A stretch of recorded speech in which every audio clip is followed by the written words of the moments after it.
Shalom Ubracha Na'ale Venatzriach pour la paracha de la semaine.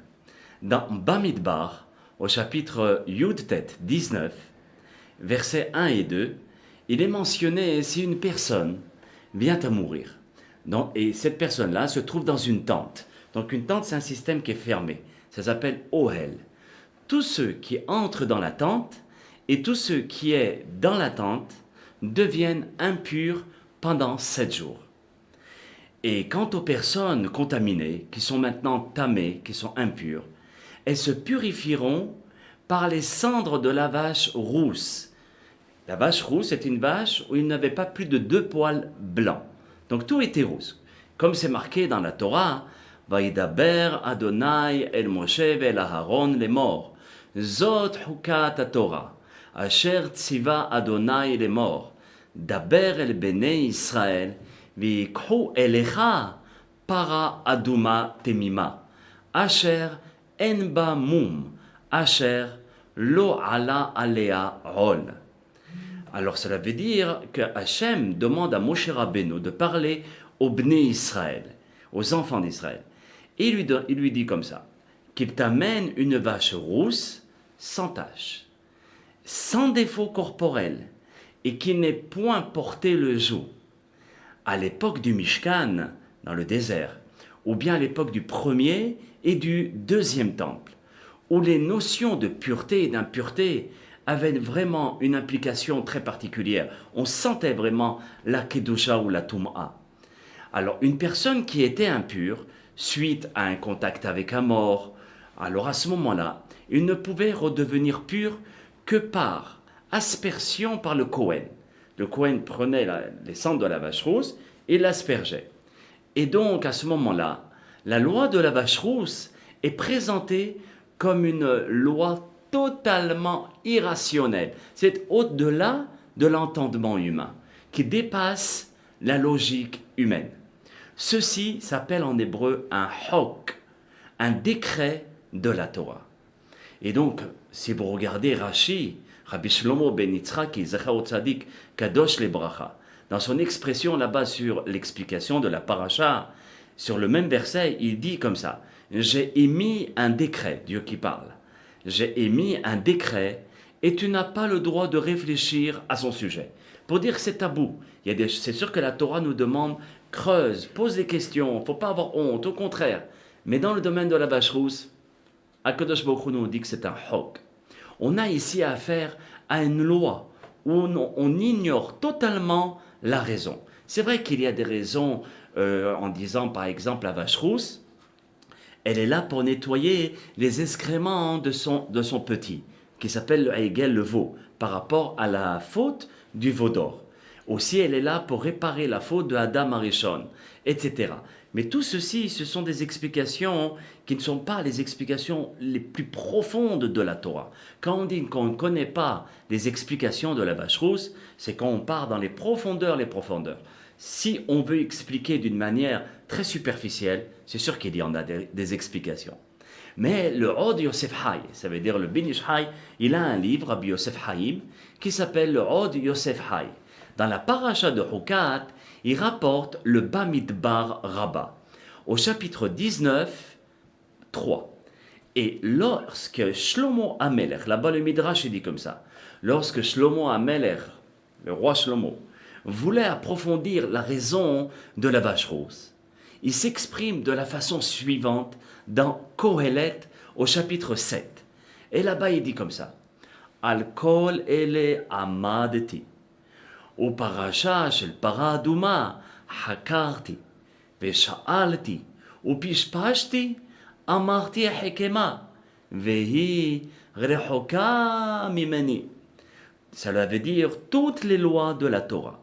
J'ai eu la satisfaction, Shlomo Amelech qui parle, de les comprendre. Par contre, concernant la loi de la vache rousse, j'ai hakarti, creusé, examiné, scruté la loi. Sha'alti, j'ai sollicité tous les sages. Pishpashti, j'ai recherché et inspecté.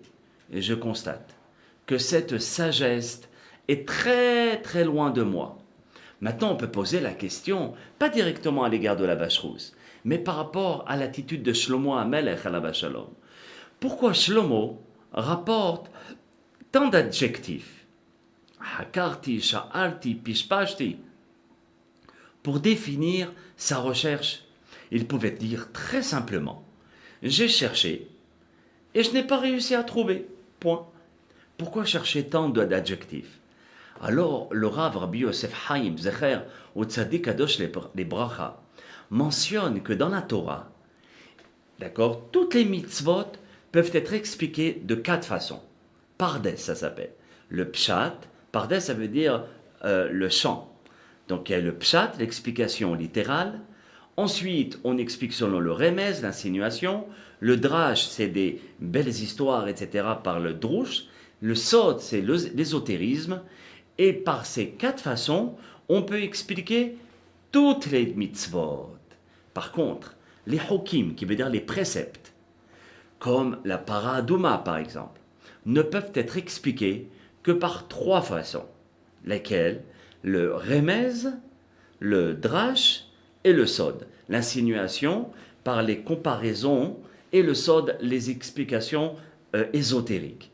Et non par le pshat. Le pshat, c'est l'explication littérale. Parce que si on pouvait les expliquer selon le pshat, alors ce n'est pas des hukim, ce n'est pas du tout des préceptes. Alors il est bon de savoir ce que le Tanhuma, c'est un midrash. C'est un grand rave qui a écrit un midrash qui s'appelle Rabbi Tanhuma.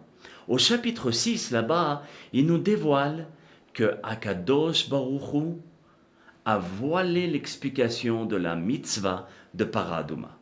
Personne ne le savait, sauf Moshe Rabbeinu, à qui Hashem Itbarach lui a divulgué la raison profonde de la Paradouma.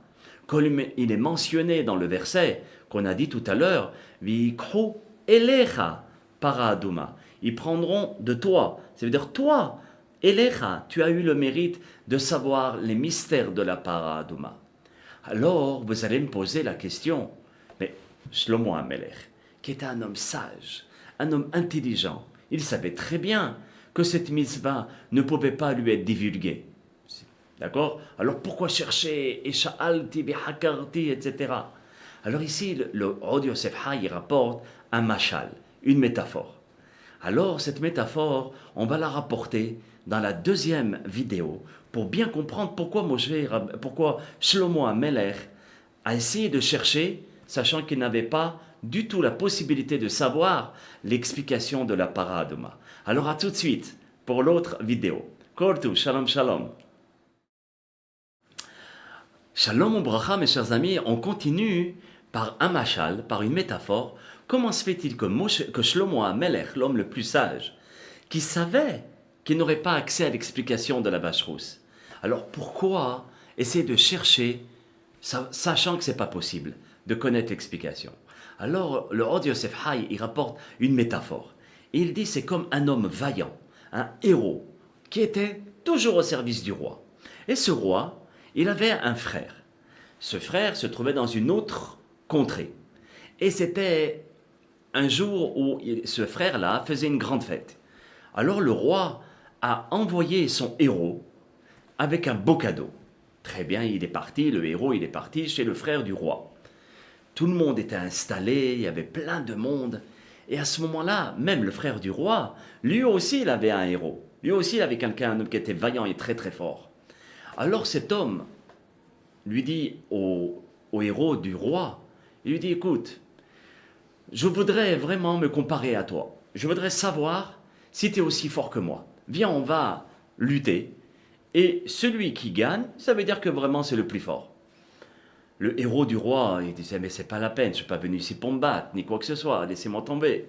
Non, non, tout le monde a insisté, et toute la foule a commencé vraiment à faire des pressions pour que le héros du roi se batte. Ok, il se lève, un gaillard très fort, il vient, même pas 30 secondes, il lui donne une claque de cow-boy, il le fait tomber, le pauvre il est tombé dans le coma. Alors tout le monde le réveille, il lui dit, oh là là, mais qu'est-ce qui s'est passé? Il dit, alors si tu savais, d'accord, que tu allais te faire battre, pourquoi tu es venu te battre? Et même le héros du service, qui était au service du roi, lui pose aussi cette question. Si tu savais que j'étais très très fort, alors pourquoi te comparer? Alors il lui dit, écoute bien, tout le monde disait, non, non, tu es capable, le héros du roi, il est devenu faible, et toi, tu es encore plus fort que lui. Je te dis que tu es encore plus fort que lui. Alors j'ai voulu prouver à tout le monde ici présent que toi, tu étais le plus fort. Et j'ai voulu te faire vraiment la place, quitte à recevoir une claque très forte. Et je savais que tu étais plus fort que moi. Mais pour vraiment établir entre nous deux qui était le plus fort, alors j'étais obligé de faire ça. Maintenant, nous comprenons la sagesse de Shlomo Ameler. Qui était vraiment Shlomo Ameler, qui était un homme, qui était un des plus grands sages parmi les sages. Il savait très bien que l'explication n'était révélée qu'à Moshe Rabbeinu. D'accord? Si nous connaissons le Midrash Tanhuma, lui aussi il le connaissait. Mais il craignait que les gens pensent qu'il pouvait très très bien, lui aussi, avoir accès à l'explication de la para Aduma. C'est pour cela qu'après avoir scruté, et la mitzvah, il a essayé de la scruter, de l'approfondir de toutes ses forces, comme il le mentionne, hakarti, qui veut dire j'ai creusé, examiné et scruté la mitzvah. Donc ça c'est le remez, c'est l'insinuation. Le deuxième terme qui veut dire sha'alati, j'ai sollicité les sages, c'est le draj, la deuxième explication, le deuxième niveau. Et pishpashti, j'ai recherché et inspecté, ça fait place au sod, à l'explication ésotérique. Donc Shlomo Ameler, il a été dans tous les trois niveaux de l'explication de la mitzvah. Et malgré tout, il n'a pas réussi. Et sans parvenir à comprendre la raison. Shlomo Ameler, alav shalom, c'est un roi exceptionnel. Il voulait absolument dévoiler la grandeur de Moshe Rabbeinu alav shalom. Vous voyez, c'est comme la comparaison du fort, d'accord, du héros du roi et le héros du frère du roi. Le frère du roi, d'accord, le héros, s'est effacé pour laisser place au grand jour, la puissance du héros du roi. C'est exactement pareil par rapport à Shlomo Ameler. Il s'est effacé et il dit très bien, j'ai voulu absolument que Moshe Rabbeinu, que tout le monde sache que cette raison a été vraiment dévoilée à Moshe Rabbeinu, et même si vous avez un doute me concernant, il n'y a pas de doute à avoir, c'est Moshe Rabbeinu qui a été choisi pour savoir l'explication. Et c'est pour cela que Shlomo Amelech alav shalom, il emploie ces trois adjectifs, hakarti, sha'alti, vipishpashti, pour dire que Moshe Rabbeinu alav shalom, c'est le seul qui a eu accès à l'explication de la para Aduma. Be'ezrat Hashem, nos sages nous disent qu'il y a eu 7 vaches rousses. La 8e vache rousse, qui n'aura pas plus de 2 poils, parfois il y en a, mais quand on cherche bien dans la vache, on voit un peu plus de 3 ou 4. Donc elle n'est pas cachère. Mais Be'ezrat Hashem, très bientôt, on verra la 8e vache rousse et qui nous donnera le signe que le Mashiach est là, et Be'ezrat Hashem, il nous dévoilera, il nous libérera à tous. C'est ce qu'on souhaite, Be'ezrat Hashem, Bekarov, Amen, Ken Yehi Ratzon. À très bientôt, Kol Tov, Shalom Shalom, pour d'autres explications du Ben Ish Chai alav shalom. Kol Tov, Shalom Shalom.